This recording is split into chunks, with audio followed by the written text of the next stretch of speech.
ஆசிரியர்களுடைய, பொதுமக்களுடைய, மாணவர்களுடைய தொடர் போராட்டத்தின் விளைவாக அந்த சட்ட மசோதாவானது வாபஸ் பெறப்பட்டு அதை மறுபரிசீலனைக்கு மறு ஆய்வுக்கு நாங்கள் அனுப்பி வைப்போம் என்ற ஒரு செய்தியையும் அரசு வெளியிட்டிருக்கிறது.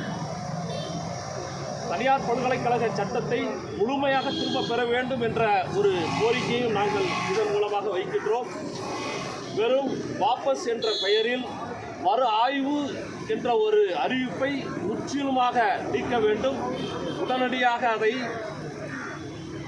சட்டத்திலிருந்து நீக்கிவிட்டு அரசு உதவி பெறும் கல்லூரி ஆசிரியர்கள் எந்த வகையிலும் பாதிக்கப்படக்கூடாத அளவிற்கு தமிழக அரசானது தலையிட்டு எங்களுடைய அனைத்து கோரிக்கைகளையும் நிறைவேற்ற வேண்டும்.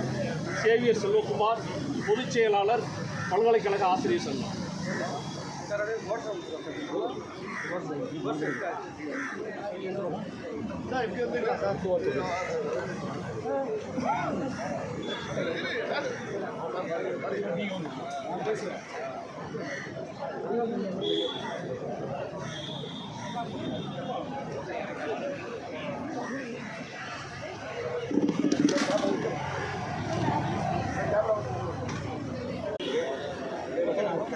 இன்றைய நாள் AUT முண்டாவுடைய உண்ணாவிரத போராட்டத்தின் சார்பாக இந்த அரசுக்கு எச்சரிக்கையாகவும் வேண்டுகோளாகவும் வைக்கக்கூடிய கடமை, அரசு உதவி பெறும் கல்லூரிகளை, அதில் பணியாற்றக்கூடிய பேராசிரியர்களையும் ஆசிரியர்களாம் பணியாளர்களையும் வஞ்சிக்கும் வகையிலே மாற்றாந்தாய் மனப்பான்மையோடு எந்த அரசு ஆணையையும் அரசு கல்லூரிகளுக்கு மட்டும் அமல்படுத்திவிட்டு அரசு உதவி பெறும் கல்லூரிகளுக்கு அமல்படுத்த மறுக்கிறது என்ற குற்றச்சாட்டை இங்கே பதிவு செய்து, இதை தொடர்ந்து உயர்கல்வித்துறை அமைச்சரிடமும் கல்வி செயலர்களிடமும் இயக்குநரிடமும் பலமுறை நாங்கள் சொல்லி பார்த்தோம்.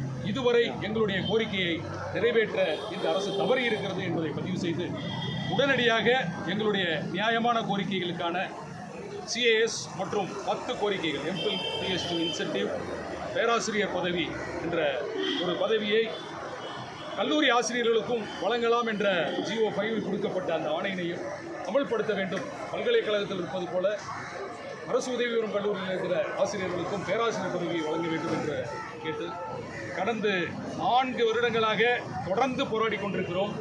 இதுவரை இந்த அரசு மெத்தனத்தோடு நடந்து கொண்டிருக்கிறது. அரசு உதவி பெறும் கல்லூரி ஆசிரியர்களுடைய மனநிலை எவ்வாறு இருக்கும் என்பதை புரிந்து கொண்டு ஒரு சமூகம் மிக சிறப்பாக இருக்க வேண்டும் என்றால் அதில் பணியாற்றக்கூடிய ஆசிரியர்கள் மன நிறைவோடு பணியாற்ற வேண்டும்.